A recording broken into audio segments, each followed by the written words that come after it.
town, hey, and then you do your Yeah, thing. you just go hello, and then that's it.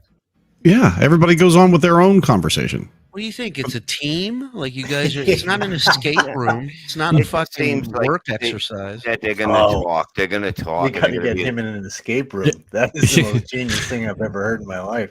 Yeah, Oh, because that was one of the things for the Stern team building. We had to do that. We had to do an escape room.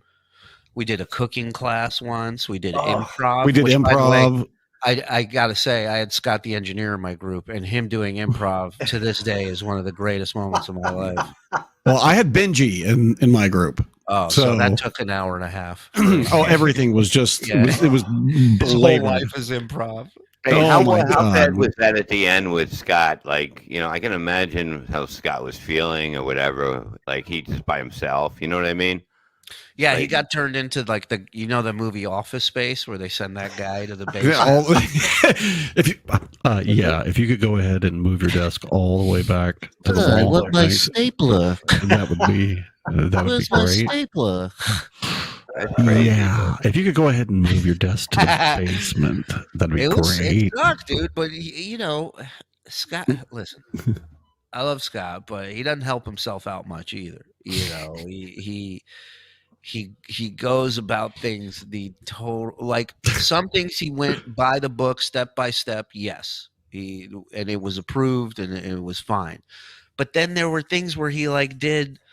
Like at that time, Artie was going on every show that would have him on and just motherfucking Howard left and right. So what does he do? He decides to book a benefit show, a comedy show to raise money for his sick wife, which is admirable. But he has Artie headlining it and promoting it, and it's like, Oh yeah, I was on that too. So he goes Yeah. to he goes to Shuley and goes, "You come into my benefit." and I'm like, dude, if you don't advertise it, I will. I'm like, I don't. It was so weird. You know what? It was so weird because the show happened, and then I was talking to Scott before and all that, and then he hits me up like a month later, and he goes, "Can you send me the money?" And I'm like, "Send you? I don't have no money. I don't pick up money. I just did a show for you. Not I only, don't not have your only money." that, not only that, but one of the people that was supposedly involved in paying him ended up borrowing money from Scott after that. So not only did he not get the benefit money, He never got it. No, It wasn't Sequoia, was it? Because no, No. he's dead. I would say it was. Yeah, Mark Matt wanted to know how much Ray Liotta owed you. I got So no wait a minute. money. He never got his money because I remember seeing Scott outside of He somebody's never got place. the money. He came to me and he told me a couple weeks after. He goes, "Can you believe I never got paid for it?" And I'm like, "Yeah, you're Scott. I could totally believe that." Wow. And then a week or two after that, he goes, "Somebody just asked me for $1,000," and I go, "Do not give that person $1,000." And I swear to God, he goes, "I didn't. I ended up giving him 2." And I was like, "Oh." Oh my God. It was Oh my just a God. perfect shitstorm for Scott. It was, Howard at that time was, everything was just fucking weird, man. And the Sadly. shittiest thing was there was no communication. That's the thing. That's the thing that's always pissed me off about that place is it was a place where we could talk freely to one another. There was never any barrier there blocking you from. It's not like you could just walk into Howard's office and talk to him, but it wasn't a fucking, it's like the lasers in Mission Impossible. You got to fucking. It's so hard to get. You have 7 different people you got to talk to before you even get to the person you need to talk to. Yeah, And That's not an exaggeration, by the way. no. right. It was like that at the end when I was there. It was like you had to, and then they'd go and they'd come back, and then Howard said this, and because You you have no idea. It's It like, got a lot worse. it's like for the old fucks like us out there, right? You had your local video store where you can go and rent your movies, right? Ma and Pa even had a little porn section back there with the saloon doors you could walk in. the good part. Go, Yeah. pervert, Yeah, that little yeah. chime. We called it Brent City. Yeah. Exactly. And then, I did go back into that section in the video store, by the way. Oh yeah, of course, Brent set up a tent back there. He lived there for 2 weeks. You always like, you're opening up, you look around, who's there? Yeah. But and then the following week, there's a fucking Blockbuster or a Hollywood Video or some big huge chain, and now your porn section's gone, and that mom and pa atmosphere, and that just that feeling of like being a part of something, and that something being a part of you, and then it just became this thing, this like business, this corporate thing. In short, corporate America ruins everything. I had this twice. I had this done, like that same feeling that Shuli's talking about at SiriusXM. Like when I worked at this radio station in Tampa, 98 Rock, it was the coolest fucking thing. We did a show from Ybor City down over here in Tampa on Saturday fucking nights. It got fucked up on the air. We pierced a girl's clit on the air. Like it was the coolest fucking that was radio just station. A traffic report, by the way. Yeah. Yeah. It was the coolest fucking radio station in town. The program director was like, make people talk about this radio station, do crazy shit and make people talk about it. I met with that guy. That guy now runs all of iHeart, like all of it. And I met with him before I left New York, and I was talking to him about like, hey, what are you going to do about mornings on 98 Rock? He's like, I'm not doing anything, man. I can have a number 3, number 4 radio station. It's all pretty much fucking automated. We sell commercials, and I don't get any controversy or no trouble. Okay. And the money rolls in. It's like he was like, it's like all of our rock stations are like McDonald's. It's the same in every market that you go to. And why would we do it? He goes, why would we do anything different? And that's the thing. Nobody wants to because they don't have to.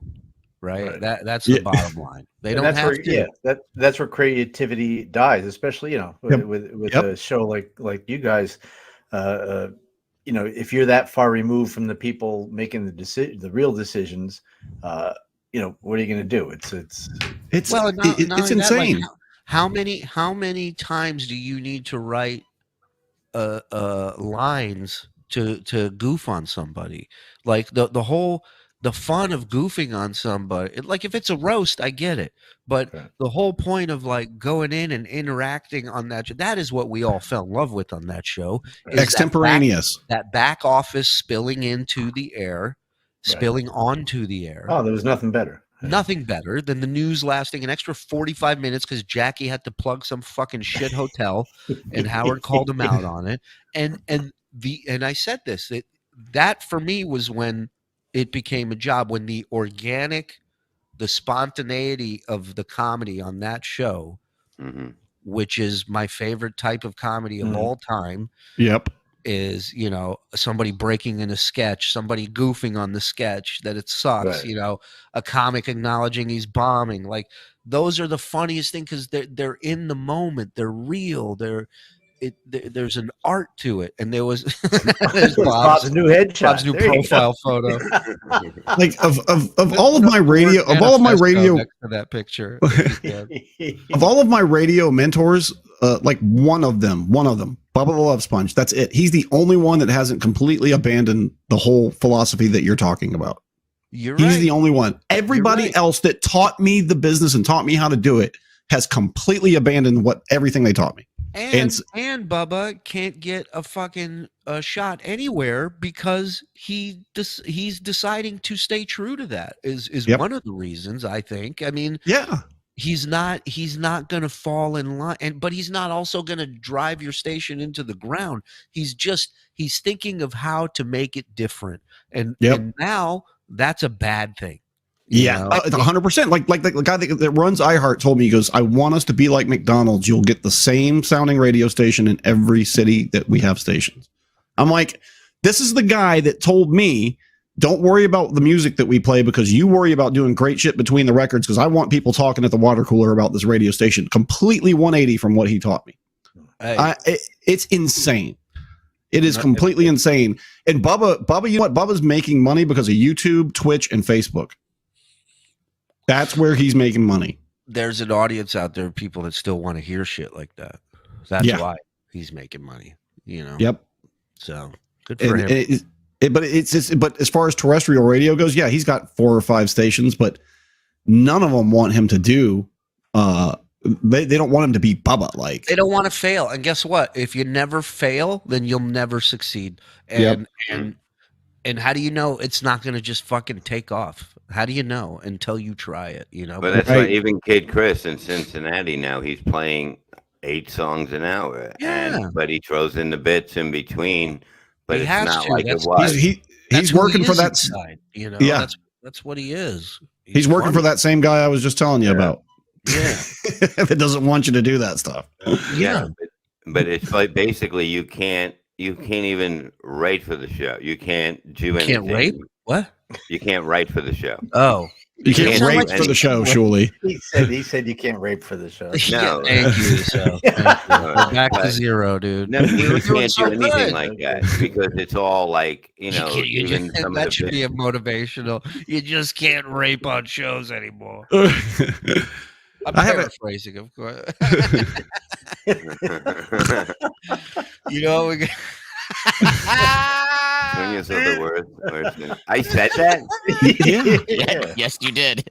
Oh, wow. That's pretty good. Wow, that didn't age well. That's a good t-shirt. I like that it t-shirt. won't age well in 2 weeks from now when we have the next one either. Yeah.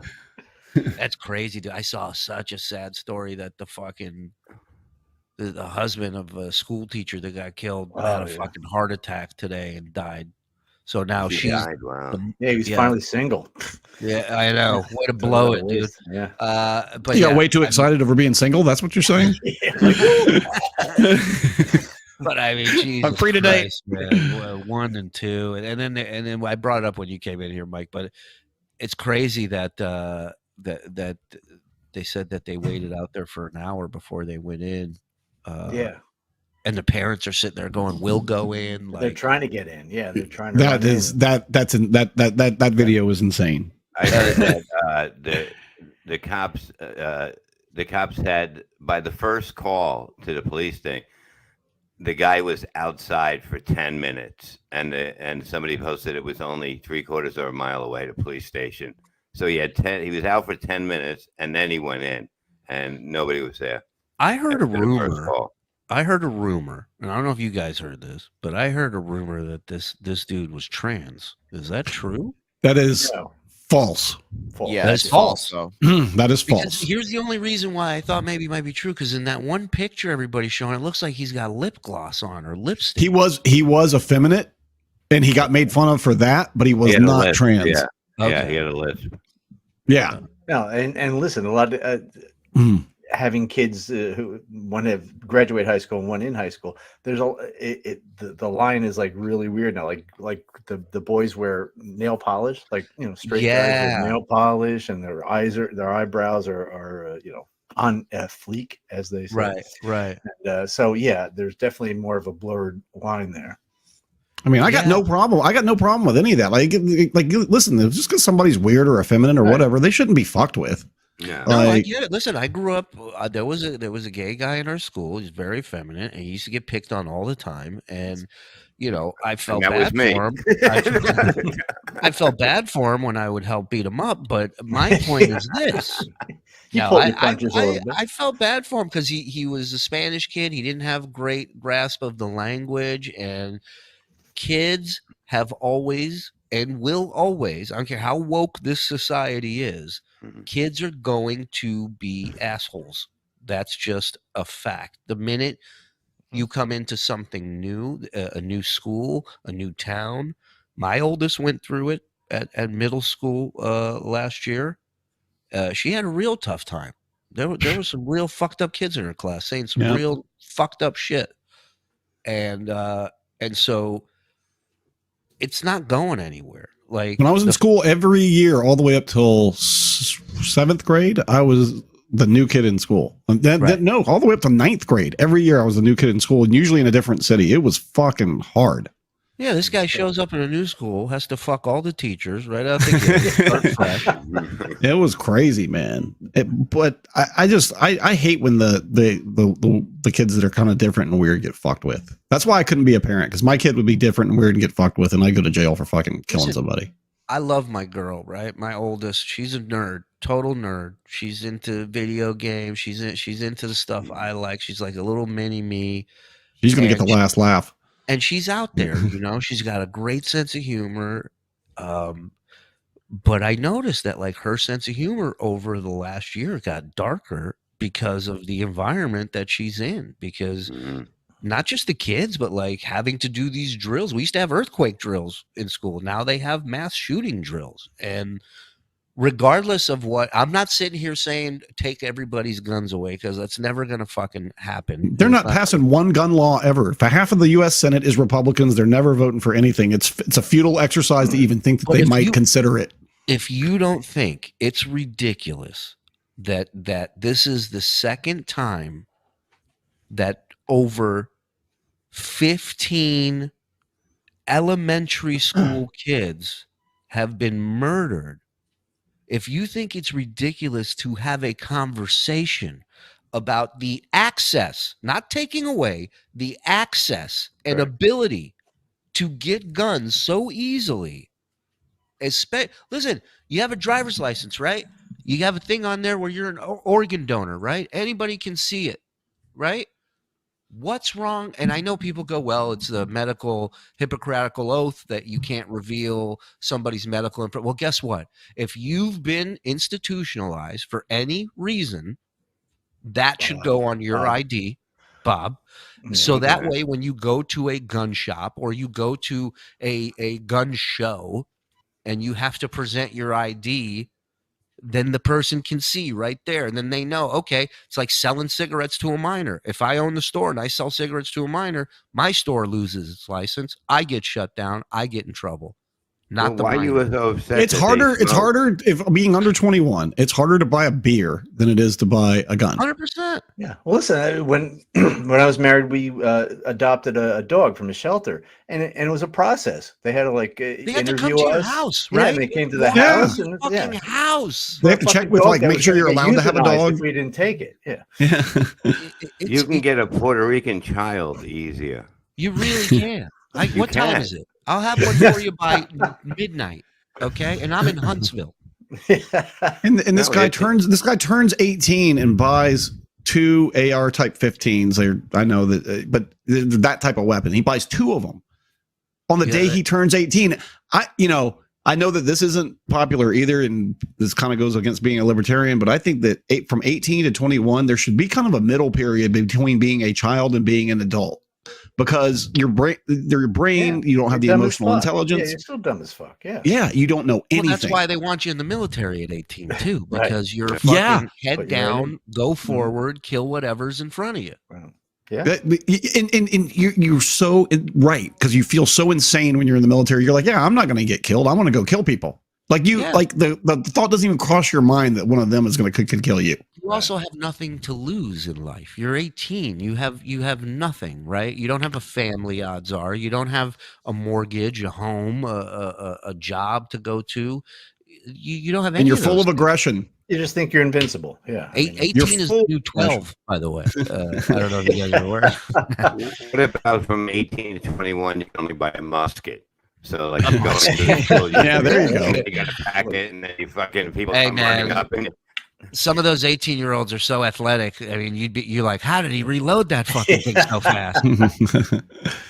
Yeah, no, it's true because. And I'm a gun owner, by the way. I'm a gun owner, me too. And I love having a gun. I love knowing that my family. There's no reason. What? Go ahead. Sorry. No, there's no. Yeah, I don't think guns should be taken away, but there has to be some regulations, like you said, because the opposite of that, what the Republican side is saying is, well, one entrance to a school, armed guards, arm the teachers, and all this shit. Arm the teachers. Yeah. Okay. So you got people that have never lifted anything heavier than a pencil are going to fucking fire a weapon now. Forget what they've lifted. Okay, let's be honest here. All right. Listen, I know teachers are underpaid. I know they're overworked. I get it. I'm with you. I know how hard teaching is, because I've had to do it for the last 2 years from home with my kids, and it fucking sucks. And it also explains why every teacher I've ever known in my life, outside of when I graduated as an adult, is a raging alcoholic. Okay, they are the TSA of education. They don't want to do it. The summer being free is the only reason they stick for it. The pay is not good, and I'm sorry, I will arm the janitor before I arm the fucking teachers. Absolutely. You want to arm teachers? Then hire military people, ex-military people to teach in schools. Hire people with training in firearms. Cops, I don't give a fuck. But did you see the South Park where they paint the cops the teachers and then they shoot the black kid and then they blame it on COVID and shut the school down? Yeah. And they made them stay in the gym or something for fucking. That's great. Yeah, but you have to think of the psychological trauma that would be. It's like, just imagine you're a kid, a 5-year-old, a 6-year-old going to school, and there's armed guards there. There's a metal detector. There's Mike, I remember I was at a friend's house once. I was like 11, and there was an older girl there. I think it was my friend's sister, and she called me into the bathroom, and she goes, "Come here, I want to show you something." And I thought she was going to make out with me or something. And I go in the bathroom with her, and she opens the shower curtain, and there was a log of shit in the bathtub, and she had just taken a shit in the bathtub. Now, Mike, I remember this image like it was yesterday. Can you imagine a firefight? What that does to your psyche? I can't get that log of shit out of my mind, dude. Right? Yeah. It's unbelievable. What is she doing today? I would like to know. She's a wellness expert. She does a lot of TED Talks on eating healthy, vegan. And then also, Shuli, you look at the Parkland shooting and the video of the cop, and the video of the cop shows up and he sees what kind of weapon that guy has. He's like, yeah, on video. I'm out. You're going to tell teachers? That's a trained police officer. You're going to tell teachers that they have to face a guy with an AR-15 with a fucking pea shooter? Come on. Yeah, what are you talking about? And they're showing up, this kid apparently had a vest, but it didn't have any of the plating in it. But it didn't. But these kids can buy that shit too, just as easily as that's easy. Kevlar, that's easy to get. Yeah. And so what if you are a cop and you got there with your Glock and this dude shows up with 2 AR-15s, 350 rounds of ammo, and what seems to be Kevlar? You're not even taking a shot. You're running. You're gone. And that's what these guys did. Do you ever see the video from the North Hollywood shootout with the 2 guys that robbed the bank in full fucking armor? It took an army to take those guys down. It's unbelievable. This robbery took over like 2 hours. These guys they got out of the bank. They had cars. They were on meth. And it's like the movie Heat. You remember that shootout in the movie Heat when they robbed the bank and it's all over downtown LA? Yeah. It was just like that, except these guys, two brothers, were armed to the teeth with full armor, ballistic helmets, machine guns, shotguns, like you name it. And it took the cops 2 hours to take them down. Did you know that in that armory, that one time the cops had to run into like a pawn store or a gun store and like purchase guns from them? To fire. We need better guns. And the guy's like, "All right, I'm charging you for that." He's like, "That too," and he's just keeping a tally of everything. It's unbelievable. I mean, what about hand grenades? If somebody comes into a school, you just throw it at them and blow them up. You ever thrown a hand grenade? Here's my other idea. You ready for this? There was this movie called Deadlock back in the day. It was about a prison with no cells, no gates. It's just wide open, right? But every person that comes into this prison gets a necklace around their neck. Now, this necklace is on a distance thing. So if you wander outside of the prison, it's got explosives in it, your head blows up. But here's the other part.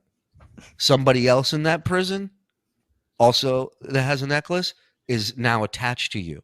And you don't know who that person is. Oh. So if they try to escape, then your head blows up with them. Wow. Oh. Yeah. Love it. So I say we do that. Let's just arm every kid's head with explosives. Let's really take the bullets out of the gun and hand it back to the school. Oh yeah, you want to kill 20 kids? How about we blow the whole fucking school up, asshole? And then you get no fame, no credit. Nothing. No credit, nothing. The principal's like, then I'll be famous. You know, I don't know, man. It's a fucking crazy. I never thought I would be a parent, but I never thought I would be a parent that is like, is it safe to send my kid to school? That's a legitimate thought to have. And there's two reasons that nothing is going to be done. Number one, half of the Senate is Republicans, and it's going to be more than that after November. Number two, 6-3 on the Supreme Court. Any law, let's say hell froze over and you wrote a law and got it through. The 6 conservatives on the Supreme Court would strike it right the fuck down. So you're going to get absolutely nowhere. So the gun control conversation is moot because none of those Republicans are going to vote for it ever. It's regardless, you know, I'm sure there's Democrats that have their pockets lined with some NRA money as well. And, Joe Manchin. And it's like both sides are dirty. Both sides don't want to change because that means losing power. And that's what this is all about, is they want to keep the power. And they don't give a fuck about your kids, my kids, anybody's kids. Shit happened in their school. Things might be a little different. But, you know, their kids aren't going to public school where they're in danger of this shit happening. They're going to boarding school so they don't even have to live with their fucking kids. Yeah, exactly. They've killed their own kids. You know I know. I mean? They don't wait for that shit. Kill them themselves. I know somebody from that class of people. He sends his kids to boarding fucking school every year. I'm like, so your kids aren't with you like 3/4 of the year. You know what? Yakov Smirnoff was right. What a country. Huh? What a country. Well, sorry to get all serious with you guys there. That's the man, Brent Hatley. I love that dude. This show is fucking trippy, man. It's fucking. You need some mushrooms and some acid and watch this show.